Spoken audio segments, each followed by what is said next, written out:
नसाने पुण्य बढ़ाने के लिए।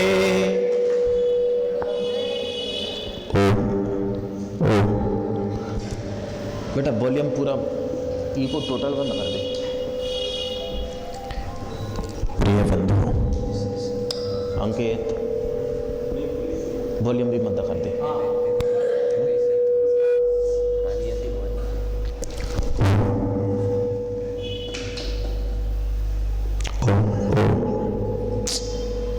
एक काम करो,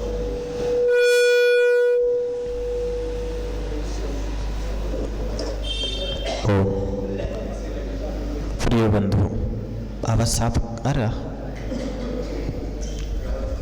अरे बैठने दो उसको भी।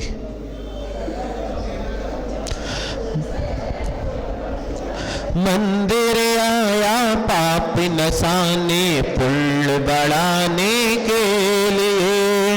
मंदिर आया पाप नसाने पुण्य बढ़ाने के लिए। प्रिय बंधु आचार्य भगवान कुंद कुंद स्वामी महाराज 1200 ग्रंथ, और आज से अपन उस ग्रंथ को प्रारंभ कर रहे हैं। 12 भावनाएं सबने सुनी होंगी। अब वो बात अलग है, किसी ने भूधरदास जी की सुनी होगी, राजा राणा छत्रपति, किसी ने मंगत राय की सुनी होगी, कहाँ गए चक्करी जिन जीता। लेकिन आचार्य भगवान कुंद कुंद स्वामी महाराज यहां कुछ और बतलाना चाह रहे हैं। आपको बतला यही रहे हैं कि अनित्य भावना, क्या बतलाना चाह रहे? अनित्य भावना, कि अनित्य भावना भी कुछ होती है। भावना का मतलब होता है कि जो हर वक्त आपके दिमाग में भाव चलते हैं, जो आपके दिमाग में हर वक्त भाव चलते हैं उसको भावना कहते हैं। और यहाँ अनित्य भावना में आपको ये बतला जा रहा है कि कुछ भी नित्य नहीं है। अध्यक्ष जी बचपन की फोटो याद है कि नहीं? कैसी थी? बाल कैसे थे? आंखें कैसी थी? आप तो सोचकर देखो, जो अभी मुस्कुरा रहे हैं ना, 50 साल बाद देखोगे ना तो मुस्कुराने लायक नहीं बचोगे। किसके कारण? सिर्फ और सिर्फ इस अनित्य भावना के कारण कि जब अध्यक्ष जी बिल्कुल छोटे से थे तो क्या बिल्कुल हीरों की तरह लगते थे, और आज देखा जाए तो हकीकत में कोयलों की तरह। देखो अनित्य भावना है, आपको समझना पड़ेगा। और जब तक आपको वह उदाहरण नहीं मिलेंगे आप उनको नहीं समझ पाओगे। कि आप अपने बचपन की फोटो संभाल के रखना, जब अंतिम वक्त आ जाए आप भगवान के सामने जा पाओ अथवा ना जा पाओ, लेकिन उस फोटो को लाकर अपने सामने जरूर रख लेना। और हो सकता है कि जो काम भगवान तीर्थंकर परमात्मा ना कर पाए वह काम आपकी फोटो कर दे। आप ये सोचने पे मजबूर हो जाओ कि नित्य कुछ भी नहीं है। कभी मैं बिल्कुल चांद की तरह चमकता था और आज ये देख रहे हैं चांद की हकीकत का चांद मुरझाने वाला है, यानी कि कुछ भी नित्य नहीं है। हम बहुत गलत फहमी में जीते हैं। हम बहुत गलत फहमी में जीते हैं कि आज हम जो भी इकट्ठा कर रहे हैं, आज हम जो भी एकत्रित कर रहे हैं सब बना रहेगा। क्या बना रहा? कभी आज जो आपने इतना विशाल मंदिर बना लिया, इसके पहले क्या था? इसके पहले क्या था? आप कहोगे महाराज जी मंदिर तो था लेकिन टूटा फूटा था। टूटा फूटा था। हकीकत बात याद रखना, सबके दिन एक से नहीं होते। कि जहाँ कभी मरघट हुआ करते थे, जहाँ पहले कभी लाशें जलती थी, वहाँ आज दीपक जल रहे हैं। और जहाँ कभी दीपक जलते थे आज वहाँ कुछ भी जलने वाला नहीं है। सिर्फ किसके कारण? नित्य कुछ भी नहीं है। यदि हमें लग रहा है कि हम बहुत अच्छे हैं, हम तो बहुत खूबसूरत हैं, लेकिन कब तुम्हारी खूबसूरती बदसूरती में बदल जाए हम नहीं सोच सकते। और आचार्य भगवान कुंद कुंद स्वामी महाराज उस वार्षाणुपेखा ग्रंथ में अनित्य भावना से प्रारंभ कर रहे हैं, और वह सबसे पहले हमारे को यही बतला रहे हैं, बर भवड़ जान वाहन सैणा सड़ देव मणुरायाणम माधु पिदु सजन भिच्चया संबंधों पिदी व्याणिचा। उन्होंने 5 गाथाओं में मात्र अनित्य भावना को समझाया कि जितने अच्छे आज हमने मकान बना लिए हैं, जितने अच्छे आज हम भवन बना रहे हैं, और काश उतने अच्छे आज हमने भाव बना लिए होते तो तुम्हारी को भवनों में रहने की आवश्यकता नहीं पड़ती। हम घर तो बहुत अच्छे बना लेते, मंदिर भी बहुत अच्छे बना लेते, लेकिन अपने भावों के मंदिर को हम अच्छा नहीं बना पाते। अध्यक्ष जी, बातों में कुछ नहीं रखा, बातों में कुछ नहीं रखा। आप जिन वाणी को सुन लोगे तो शायद आपको बातों करने का मौका ही ना मिले। आपको ये समझ में आ जाएगा कि हम अपने जीवन की दिशा को कहां लेकर जा रहे हैं। हम बिल्कुल नहीं सोचे, हम ये समझ रहे हैं मत खाना बनाना, खाना कमाना और खाना खाना ही हमारी जिंदगी है, इसके आगे कुछ भी नहीं है। और हकीकत में देखा जाए तो हमारी जिंदगी मात्र यही है, ना खाना बनाना है, ना खाना खाना है, और ना खाना कमाना है। अब ऐसा नहीं ये लोग सोचने लग जाएं कि महाराज जी ने कह दिया आज से खाना बनाना नहीं, और ये सोचने लग जाएं कि महाराज जी ने कह दिया आज से कमाना नहीं। बिल्कुल सही बात है। हम लोगों को देखो ना खाना बनाते हैं, ना खाना कमाते हैं, आराम से मस्ती में खाते हैं और भगवान का ध्यान करते हैं। सिर्फ किसके कारण? अनित्य भावना को समझ लिए। और जब तक नहीं समझा था तो सब कुछ करते थे जो आज आप कर रहे हैं, और हमें उसी भावना को समझना है सबसे पहले कि कुछ भी नित्य नहीं है। बात समझ में आ रहा? कुछ भी नित्य नहीं है। कभी जिसके बाल बड़े बड़े लटका करते थे, और आज देखो तो पूरा मैदान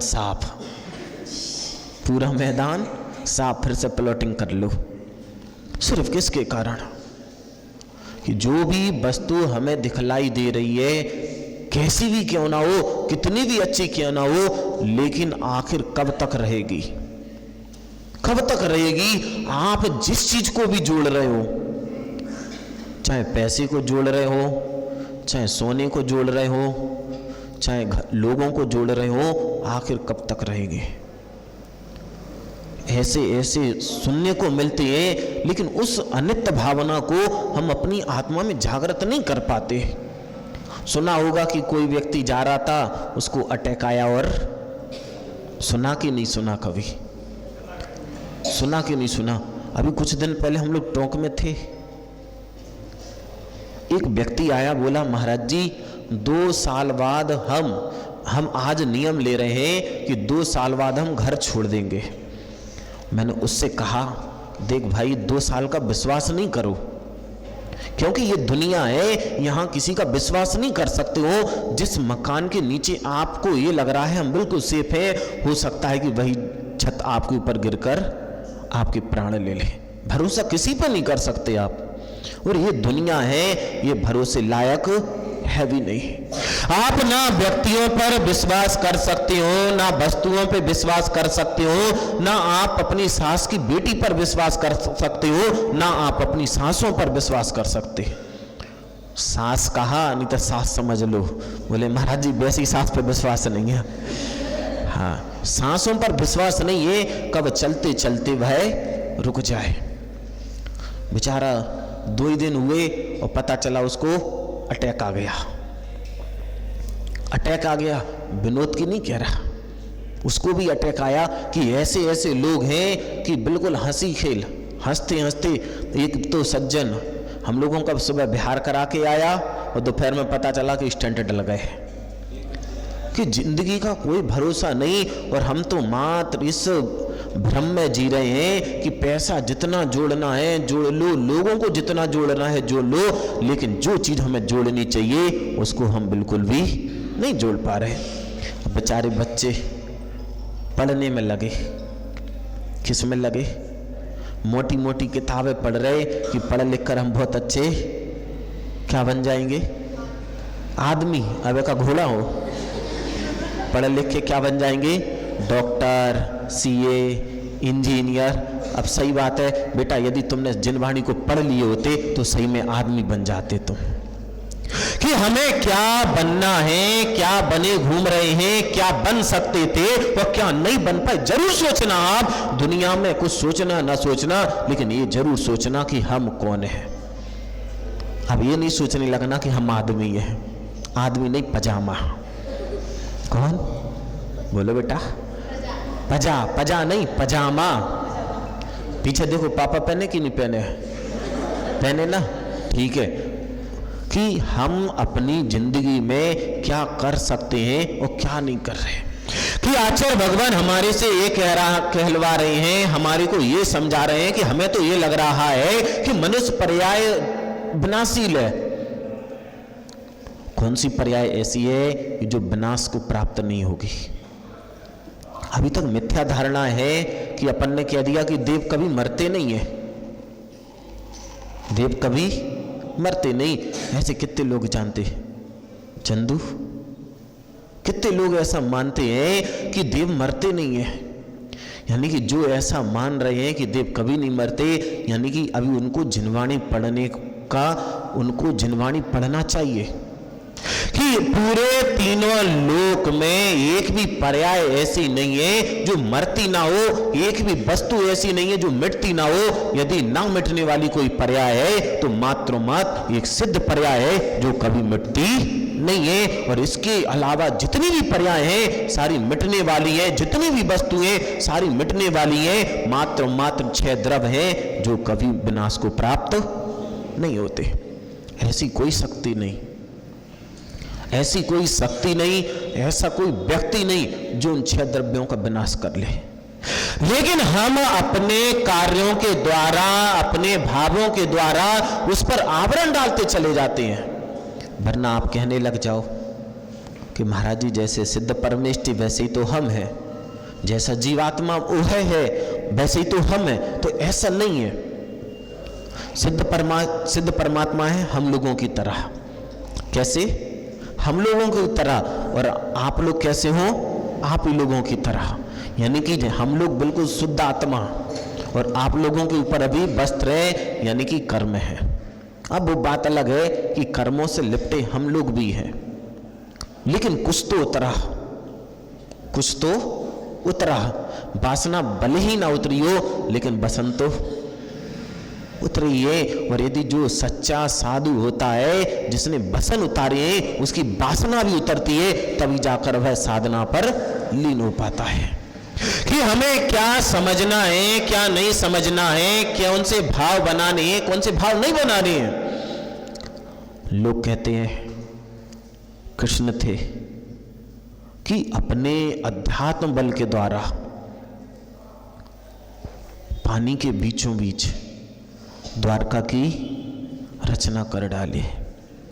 कि जिनके हाथ में वह सुदर्शन चक्र था, कि उस सुदर्शन चक्र का नाम लेते थे और जरासंध कांपने लगता था, कंस को मार दिया। 3 खंड का अधिपति नारायण श्री कृष्ण, कि जिनके पास नागसैया, इतना वैभव, लेकिन जब तक पुण्य था तब तक सब कुछ सही था। और जैसे पुण्य बीता तो एक बूंद पानी के लिए तरस गए। कहाँ गए चक्री जिन जीता भरत खंड सारा, कहाँ गए वह राम और लक्ष्मण जिन रावण मारा। आगे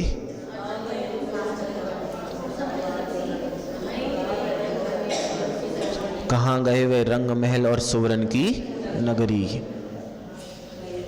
नहीं रहे वह लोभी कौरव जूझ मरे रण में।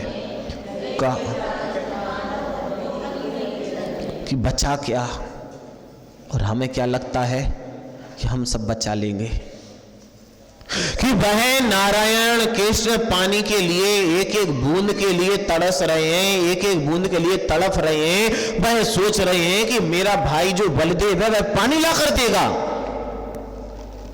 आप सोच कर देखो, जब 3 खंड का अधिपति वह 6 खंडाधिपति भरत चक्रवर्ती नहीं रहा तो हम कहाँ रहने वाले हैं। जब तक तुम्हारा पुण्य है, जब तक तुम दिख रहे हो और जभी तक तुम देख पा रहे हो, जिस दिन तुम्हारा पुण्य समाप्त हुआ, ना तुम दिखने वाले और ना तुम कुछ देखने वाले। कि वह भाव है हम कैसे बनाते हैं, कैसे बना सकते हैं, हम बिल्कुल नहीं सोचते हैं। हम बैठे तो यहाँ पर रहे, लेकिन हकीकत बताना दिमाग में क्या चल रहा, क्या चल रहा, बोलो मैया क्या चल रहा। कि हमारे दिमाग में कहीं ना कहीं ये चल रहा है कि महाराज जी जल्दी छोड़ें और भोजन में लग जाएं, बनाने में लग जाएं अथवा खाने में लग जाएं। ये सोच रहे होंगे कमाने में लग जाए। इसलिए मैंने पहले तीनों बातें स्टार्ट की थी, ना खाने की सोचना, ना बनाने की सोचना और ना कमाने की सोचना। आज तो तुम अपनी मात्र अपनी आत्मा की सोचना। कि ये सारी चीजें हम बहुत सोच लेते हैं, बहुत सोच लेते हैं, लेकिन अपनी आत्मा के बारे में नहीं सोच पाते। ये तो सोच लेते हैं कि हम महिला मंडल के हैं, हमारे को पिंक साड़ी पहनकर,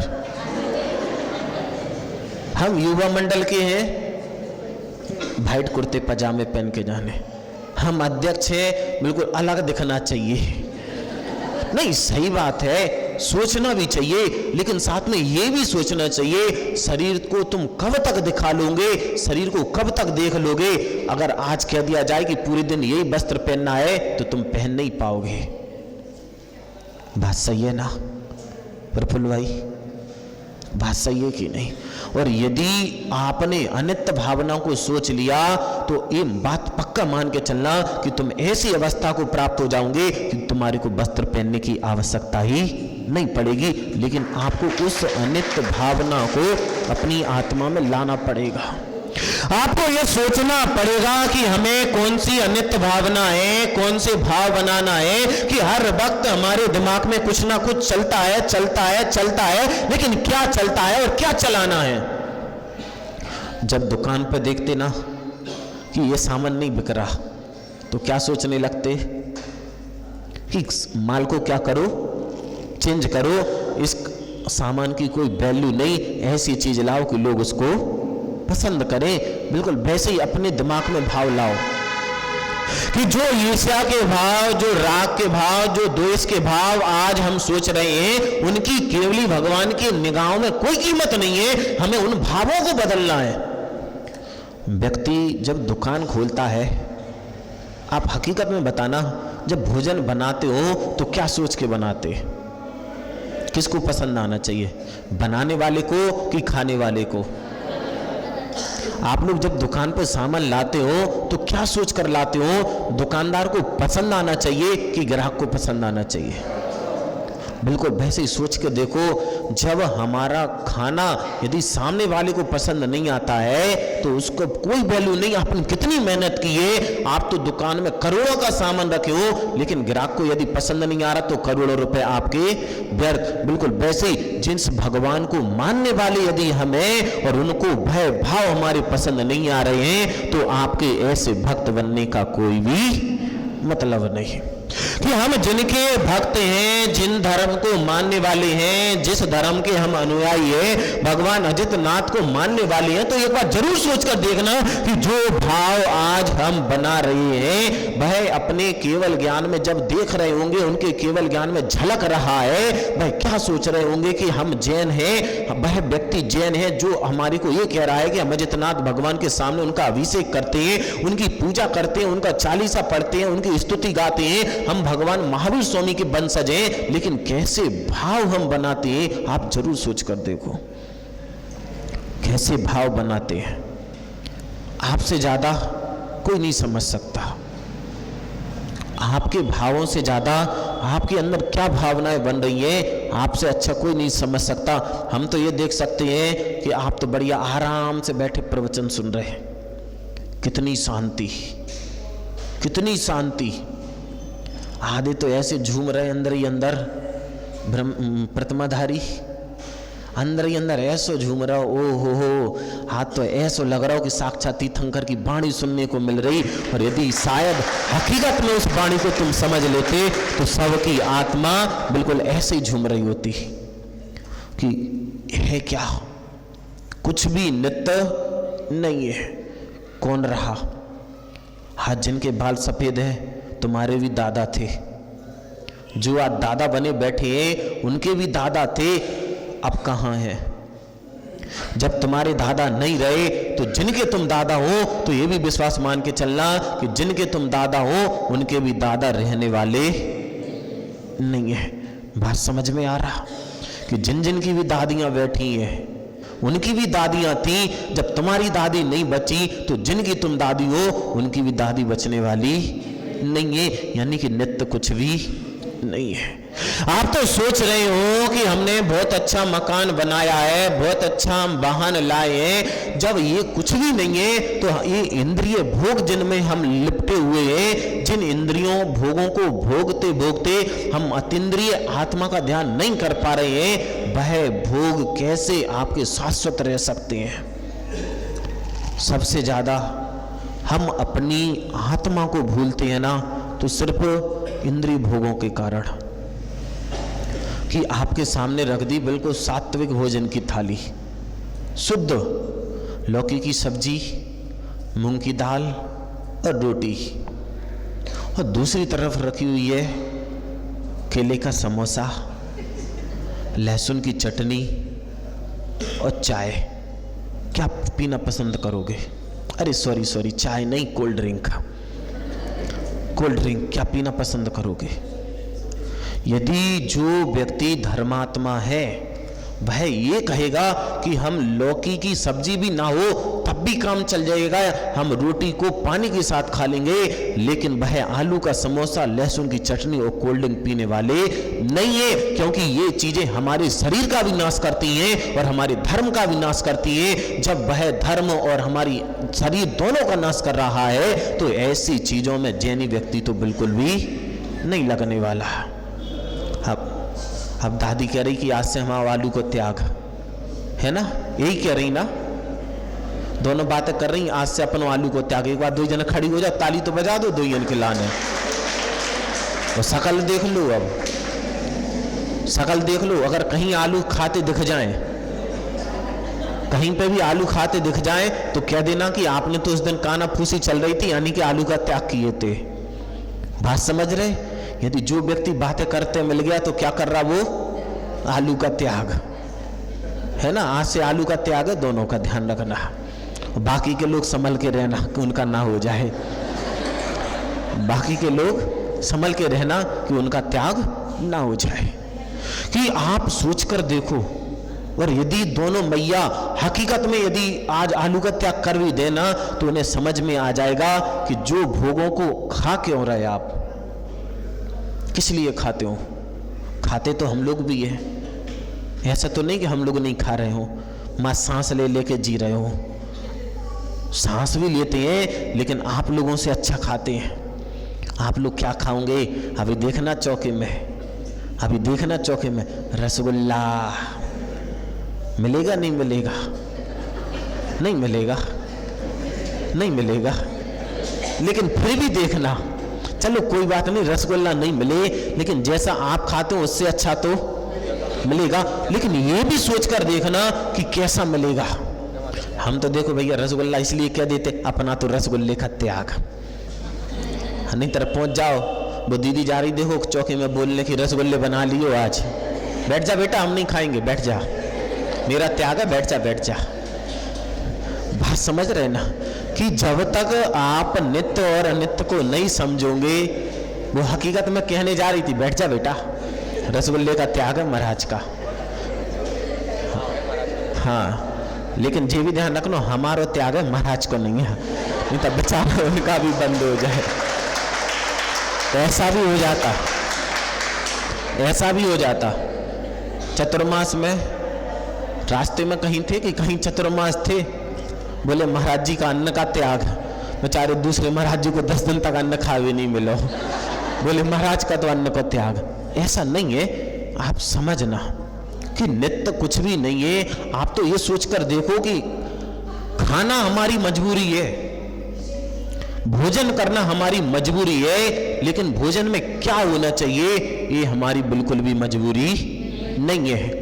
हमारी समाज का तो अध्यक्ष होना चाहिए, समाज का अध्यक्ष होना चाहिए, ये हमारी मजबूरी है। लेकिन चाहे चंद्र प्रकाश हो, चंदू हो, चाहे वो हकीकत का चंद्रमा हो जिसका चांद निकल आया वो हो, लेकिन ये हमारी कोई भी मजबूरी नहीं है। यदि हमें खाना पड़ रहा, यदि हमारा खाना जरूरी है, ये तो हमारा धर्म है कि यदि हमें जिंदा रहना है तो खाना पड़ेगा, लेकिन मात्र हम इसीलिए जी रहे हैं कि हमें को खाना ही खाना है, तो आपका मरना अच्छा है, ऐसा जीना आपका कोई भी, क्योंकि मरना तो हमारा निश्चित है, मरना तो हमारा निश्चित है। आप तो चौके में कुछ भी बना लिए, बेटा मुंह में पानी तो नहीं आ रहा, नहीं आ रहा, मेरे को लगा शायद उसके कान में क्या नहीं कि मुंह में पानी आ रहा, तब तो ठीक है। जैसे बातें करते लोग दिखते, मेरे को ऐसे ही कुछ समझने लगते कि जैसे लोग होते ना, मतलब की बात, बात का मतलब कोई नहीं समझता, लेकिन मतलब की बात वैसे ही समझ जाते। हम भी बिल्कुल वैसे ही है, लोग क्या बातें कर रहे मेरे को नहीं आता, हम तो अपने हिसाब से समझ लेते कि लोग शायद ऐसी बात कर रहे हैं। मुंह में पानी तो नहीं आ रहा ना, ठीक है, तो अब बात है, समझ गए ना, ठीक है। नहीं तो लोग सोचने लग जाए कि रसगुल्ले से मुंह में पानी आ रहा, और बोल दो आ रहा तो कम से कम घर पे मम्मी बना तो देगी, तेरे को नहीं आ रहा, चलो ठीक है। कि आप किसी भी चीज पर विश्वास कर लो, लेकिन इस बात पर तो सबको विश्वास है कि एक ना एक दिन हमारे को मरना है। और जब हम इस बात पर विश्वास करते हैं कि हमारे को मरना है, तो इस बात पर भी विश्वास है कि मरने के बाद हमारे को क्या बनना है। हम सांख्य मत वाले नहीं हैं, हम दिगंबरों को मानने वाले हैं, यानी कि जन शासन को मानने वाले हैं, सांख्य मत को मानने वाले नहीं है, चारवाक मत के नहीं है हम। वरना सांख्य और चारवाक लोग ऐसा मानते हैं कि जो व्यक्ति मरता है ना तो अब उसका पुनर्जन्म नहीं होता। हम ऐसा मानते क्या? नहीं मानते। हम ये तो मानते हैं कि जैसा आज आप कर्म कर रहे हो, आने वाले समय में आपको वैसा ही कर्मों का फल भोगना पड़ेगा। अब सोच कर देखो कि आज तो हम कुछ भी कर लें, आज आपके पास पुण्य है और सारे तीनों लोगों का, अरे उसकी मम्मी को दिया, उसको रसगुल्ला खाना, जाओ, मम्मी ने बना लिए होंगे घर पे, कि सबसे बड़ा आपका पुण्य है। आपको ये लग रहा कि मेरे पास अच्छी दुकान नहीं है, आपको ये भी लग रहा होगा कि मेरे पास अच्छी आंखें नहीं है, मेरे को चश्मा लगाना पड़ रहा, आपको ये भी लग रहा होगा कि मेरी शक्ल अच्छी नहीं है इसलिए मेरे को क्रीम पाउडर लगाना पड़ रहा। और हकीकत भी यही है कि क्रीम पाउडर वही व्यक्ति लगाता है जिसको ये विश्वास है कि मेरी शक्ल अच्छी नहीं है। ऐसा कितने लोग मानते, एक बार हाथ खड़ा करना, कि मेरी शक्ल अच्छी नहीं है। सबकी शक्ल अच्छी है तो क्रीम पाउडर कोई नहीं लगाता। हाँ, अरे आज की नहीं कह रहा, नहीं तो आज भी लगा के आ जाती, काय छोड़े हैं। कि जितने भी लोग बैठे हैं, यदि आप क्रीम और पाउडर लगाते हो, यानी कि आप ऐसा समझते हो कि मेरी शक्ल अच्छी नहीं है। आप लोगों से अच्छे तो देखा जाए, वह बेचारा कुत्ता है, कभी क्रीम पाउडर लिपस्टिक लगाए देखे उसको? नहीं देखे। उसको लगता है कि हमारी शक्ल अच्छी है, लेकिन हम लोगों को ऐसा नहीं लगता कि हमारी शक्ल अच्छी है। इसलिए तो इस मिटने वाले शरीर को हम इतना सजाते हैं, इतना सजाते हैं कि अपने शरीर को सजाने के चक्कर में कितने जीवों की प्राणों की बलिदान में, कितने जीवों की हिंसा के कहीं ना कहीं भागीदार हम बन जाते।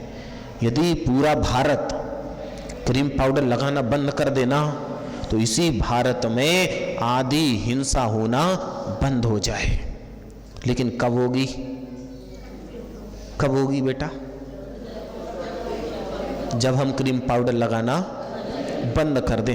चलो ठीक है, शादियों में जाना दूसरों को दिखाने के लिए कि हमारी भी शादी होनी, हमारी को पसंद कर लो। सुनाई दे रहा सबको कि शादियों में जाते हैं क्रीम पाउडर लगा के, किस लिए? कि अभी हमारी शादी नहीं हुई, कोई हमारे को भी पसंद कर लो, मेरी भी शादी होनी। ठीक है कि शादियों में जा रहे हो आप लगा लो, लेकिन कम से कम आप धर्म के क्षेत्रों पे तो नहीं लगाओ। ऐसा कर सकते कि महाराज जी कहीं पर भी जाएं हम, चाहे मंदिर जाएं अथवा महाराजों के पास जाएं अथवा किसी यात्रा पे जाएं, जब तक हम धर्म यात्रा करते रहेंगे क्रीम पाउडर अपने शरीर पर बिल्कुल भी नहीं चिपकाएंगे। कर सकते बेटा? हाथ खड़े कर दो एक बार, कौन कौन कर लेगा?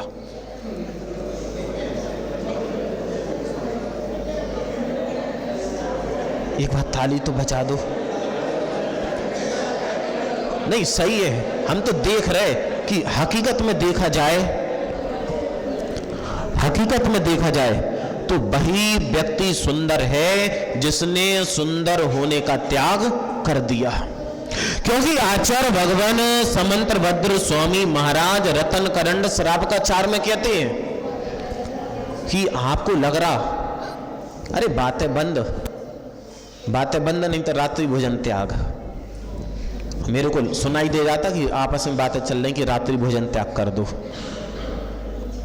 कि आचार्य भगवान समंतभद्र स्वामी महाराज रतन करंड श्रावकाचार में कहते हैं कि क्रीम पाउडर से कभी भी सुंदर नहीं होते, क्रीम पाउडर से कभी भी सुंदर नहीं होते। आप तो सोचकर देखो, जब छोटा सा बच्चा पैदा होता, जब छोटा सा बच्चा पैदा होता तो एक होता बिल्कुल ऐसा लगता कि उसको देखने का मन नहीं करता, और एक होता बिल्कुल सुंदर। तो उसने कभी उस वक्त क्या उसकी मम्मी ने क्रीम पाउडर लगा दी थी क्या? लगाई थी क्या? नहीं लगाई थी। उन्होंने कहा भक्ते सुंदर रूपम। क्या बोले? सबको सुनाई दे रहा? जो जीनों पे बैठे अरहंत, सुनाई दे रहा बेटा? सुंदर कैसे होते? भक्ते सुंदर रूपम। कि जब भी आपके अंदर सुंदरता आएगी, आपकी जब ने आप देव सतगुरु की भक्ति करो, ये बिल्कुल मत सोचो कि लोगों को हम कितने सुंदर लग रहे हैं, और विश्वास मान के चलना जब हम भगवान के सामने बिल्कुल शुद्ध शरीर से जाते हैं, शुद्ध वस्त्रों से जाते हैं, किसी को अच्छे लगे ना लगे, लेकिन हमारा परमात्मा कहता है कि सबसे सुंदर हमारा वही भक्त है कि जो अपने शरीर पर किसी भी प्रकार का रक्त, किसी भी प्रकार का किसी जीव का कलेवर लगाकर बिल्कुल भी नहीं आया है। अगर क्रीम पाउडर लगाने से सुंदर होता तो आज अब लोग अपनी भैंसों को बिल्कुल गाय की तरह चमकाए होते, अपनी भैंसों को कैसे चमकाए होते। और जो लोग लगाते भी हैं, जो लोग लगाते भी है क्रीम पाउडर, तो क्या वो गोरे निकल आते? क्या निकल आते? क्या नहीं निकलते। तो फिर हम क्यों लगाते? कि आज हम उस अनित्य भावना को समझ रहे हैं, और सबसे ज्यादा अनित्य भावना को हम मात्र अपने शरीर के चक्कर में नहीं समझ पाते। अब आप देखो, रात्रि भोजन क्यों करते? धर्म के लिए कि अपने शरीर के लिए? भगवान ने सबको मुंह दिया है ना, बातों करने के लिए दिया है ना। रात्रि भोजन किस लिए करते? कि धर्म के लिए। अवक्ष का सेवन किसके लिए? क्रीम पाउडर किसके लिए? यानी सब कुछ शरीर के लिए, लेकिन आप अपने धर्म के लिए क्या करते हो? और यदि इन्हीं चीजों को हम थोड़ा परिवर्तित कर दें तो आपका शरीर भी अच्छा रहेगा। आज आपका शरीर कैसा भी बना रहे, अब जो दादाजी दिख रहे हैं मेरे को, कुर्ता पजामा वाइट, अरे आप ही को कह रहा मैं, चश्मा वाले, हाँ आप मेरे को, अरे सुनो तो, आप मेरे को बड़े सुंदर लग रहे, आप मेरे को बड़े सुंदर लग रहे। अब यदि पूरा भारत एक साइड खड़ा हो जाए कि इनको इनके बचपन की उम्र दे दी जाए, तो कभी भी नहीं दे पाओगे क्या? चंदू तुम बड़े समझदार हो, माने सियाने। और सियाने का मतलब होता है एक्सपर्ट, और ऐसे व्यक्ति भी होना चाहिए जो व्यक्ति देव शास्त्र गुरु यानी दिगंबर साधुओं का विहार करा रहा हो, यानी कि सबसे बड़ा समझदार वही व्यक्ति है। वरना लोग किसी की बारात जा रही हो तो उसमें तो चले जाएंगे, लेकिन अगर महाराजों का विहार चल रहा हो तो हमारे घुटनन में का हो रहा हो, दर्द हो रहा हो। तुम्हारे घुटनन में दर्द नहीं हो रहा, तुम्हारी बुद्धि में दर्द है कि तुम सोच नहीं पा रहे। आप सोचकर देखो कि हम अपनी जिंदगी में अपने लक्ष्य क्या बनाए बैठे हैं। और जिस वक्त आप सोचने बैठ जाओगे आपको समझ में आ जाएगा कि हम अपनी जिंदगी को, अपने धर्म को, अपने परिवार को सिर्फ बर्बाद कर रहे हैं और इसके अलावा कुछ भी नहीं कर रहे। अच्छा चंदू नहीं, हाँ पीछे पंडित खड़े हुई हो एक बार, शास्त्रीय, जल्दी स्पीड में थोड़े, स्टेपनी तो नहीं लगवाने। सुनना आप तो बेचारा, वो तो एक आपको समझाने के लिए अपनी जिंदगी में तुम अच्छा क्या करते। अरे आपको खड़ा नहीं किया मैया,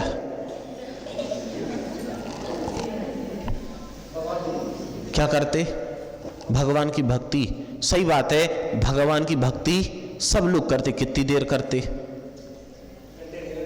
उसके बाद क्या करते? खाने पीने में लग जाते हो। लेकिन बात समझना, वो तो आपको समझा रहा बस। ठीक है, बैठ जा बेटा, बैठ जा भाई। अब सोच कर देखना कि भगवान की भक्ति हम कितनी कर लेते। 1-1.5 घंटा। अब मान लो अब महाराज आ गए तो 1-1.25 घंटा आपको प्रवचन सुनाएंगे, 1-1.25 घंटा आपको आनंद यात्रा कराएंगे, आधा पौन घंटा आप मंदिर में रहते हो तो 3 घंटा मान के चलो। लेकिन शेष जो 21 घंटे बचे हैं उस वक्त हम क्या कर सकते हैं? हकीकत में देखा जाए तो जब हम मंदिर में रहते हैं तब भी मंदिर में नहीं रहते हैं, जब हम पूजन करते हैं तब भी हम पूजन को नहीं कर पाते। बात सही है कि नहीं? पूजन करते करते हमारा मन कहां से कहां चला जाता है। और जबकि आचार्यों ने पूजन इसलिए कहा था इसलिए नहीं कहा था कि आपको बस सुबह से उठना है। आपके पापा जाते थे, आपके दादा जाते थे, उनके भी पिताजी जाते थे, उनके भी दादाजी जाते थे, इसलिए हम मंदिर आए, इसलिए बिल्कुल नहीं आए हैं। इसलिए मंदिर आपको आने के लिए कहा गया है कि 24 घंटे में कम से कम यदि हम 2 घंटे भी भगवान की भक्ति कर लेते हैं तो कहीं ना कहीं अपनी आत्मा में थोड़ा पुण्य तो हम भर के जाते हैं। इसके अलावा हम पाप के अलावा कुछ भी नहीं करते। कि हम कितना पाप करते, अलग से किसी कोई बच्चा तो है नहीं है यहाँ, सब समझदार हैं कि पाप की परिभाषा क्या है और पुण्य की परिभाषा क्या है। अब स्वयं सोचना कि उस अनित्यता के चक्कर में जो हमारी नित्य हमारी आत्मा है, हम उसका कितना पतन कर रहे हैं। और जो अनित्य है उसको जोड़ने के चक्कर में हम कौन कौन से भाव अपने मन में लाते हैं, कौन कौन सी क्रिया अपने द्वारा कर देते हैं। अब इस वचन के द्वारा क्या क्या हम बोल देते हैं। आज सब लोग कुछ करना नहीं करना, सिर्फ 2 मिनट सोचना नहीं। पेन सबके पास होगा, कॉपी सबके पास होगी। अब पेन कॉपी ना हो लेकिन सबके पास बड़ों वालों मोबाइल सबके पास होगा। आप स्वयं लिखना और स्वयं उसको डिलीट करना, लेकिन एक बार जरूर लिखना कि हम कौन कौन से भाव बनाते हैं, कि हम पुण्य के भाव कितने बनाते हैं। पुण्य की क्रिया की नहीं कह रहा मैं, पुण्य की क्रिया तो आप बहुत कर सकते, अभी भी बैठे हो तो ये पुण्य की क्रिया चल रही। जो व्यक्ति का पुण्य कम होता है वही व्यक्ति सभा में से उठकर जाता है। पहले कहा फिर उठे, उसका तो बच्चा रो रहा, ठीक है अरे चले जाओ आप, जाना पड़ रहा, उसको तो जाना पड़ रहा, नहीं तो हम उसको जानते बेचारे को। बेचारा अगर पोता के चक्कर में ना फंसो हो तो आज महाराज बन बैठो हो तो। कि हम अपनी आत्मा का कल्याण मात्र अनित्यता के चक्कर में नहीं कर पा रहे। ऐसे कितने लोग होंगे जिनके मन में भाव कभी कभी आते होंगे कि हम भी महाराज बन जाए, लेकिन फिर सोचते कि बेचारी वो घरे चंद्रमुखी बैठी हो को का हुई है।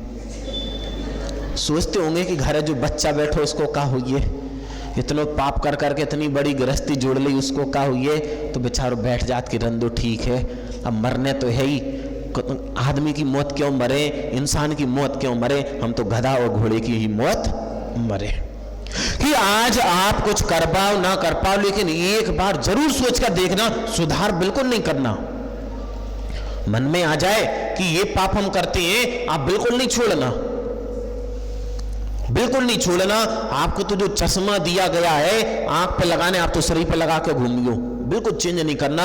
लेकिन एक बार जरूर सोच कर देखना कि ये मनुष्य पर्याय हमें किस लिए मिली थी और इसका प्रयोग हम कहां पर कर रहे हैं, आप बिल्कुल चेंज नहीं करना। नहीं तो सोचने लग जाओ कि महाराज जी के पास जाएंगे, आज तो आलू की बातें कर रहे, कर घर छोड़ने की बातें ना करने लग जाए। हम बिल्कुल नहीं कह रहे कि आलू छोड़ो ना छोड़ो, मेरे को क्या करना।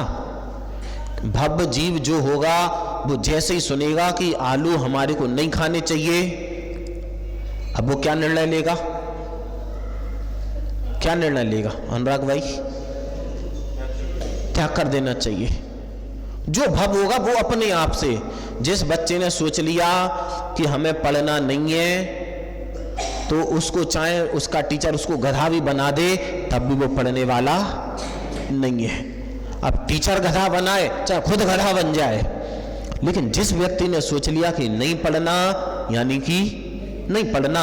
वैसे यदि जो अभव जीव होगा उसने सोच लिया कि हमारे को त्याग नहीं करना, तो महाराज जी कुछ भी कहता रहे, महाराज जी कुछ भी कहते रहे, वो त्याग करने वाला नहीं है, तो मतलब त्याग करने वाला नहीं है। हम अब क्यों कहें कि हम लोग तो होते हैं मात्र जो रास्ते में वो पत्थर लगे होते ना, क्या बोलते उसको,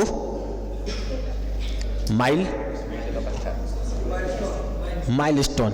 हम तो माइल स्टोन की तरह हैं कि आपको बता रहे हैं कि यदि आप ऐसा करोगे तो इधर जाओगे, यदि आप ऐसा करोगे तो इधर जाओगे। जैसे ही हमने कही कि चश्मा कहाँ लगाना चाहिए, आंखों पे, तो कंधे सिर का चश्मा कहाँ लग गया, आंखों में। और जैसे यदि हमने कहा कि आलू नहीं खाना चाहिए और यदि आपने आलू का त्याग कर दिया, तो समझ में आएगा कि सारे के सारे लोग बैठे जो हैं वो सारे के सारे उस चीज को समझ रहे। वरना सुनेंगे तो बहुत कुछ, सुनेंगे तो बहुत कुछ हम, कि हम लोगों का काम तो क्या है, सुनाना। क्या है, सिर्फ सुनाना, सुनने का काम तो बंद। यहां पढ़ते हैं, उसको समझते हैं और आप लोगों को सुनाते हैं। लेकिन आप सुनते सुनते यदि अपनी आत्मा का थोड़ा भी कल्याण नहीं कर पाए तो आपका सुनना व्यर्थ गया।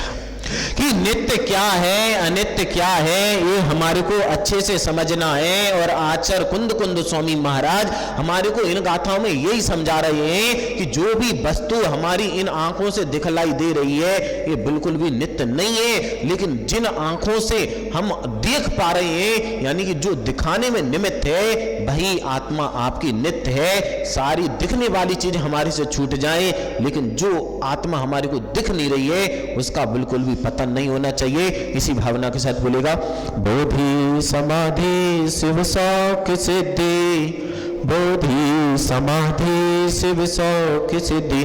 हे भगवान मेरी आत्मा में वह ज्ञान और समता प्राप्त हो कि मैं अपनी आत्मा को सिद्ध कर सकूं। बोले परम पूज्य श्री संत आचार्य श्री विनिश्चय सागर जी महाराज की।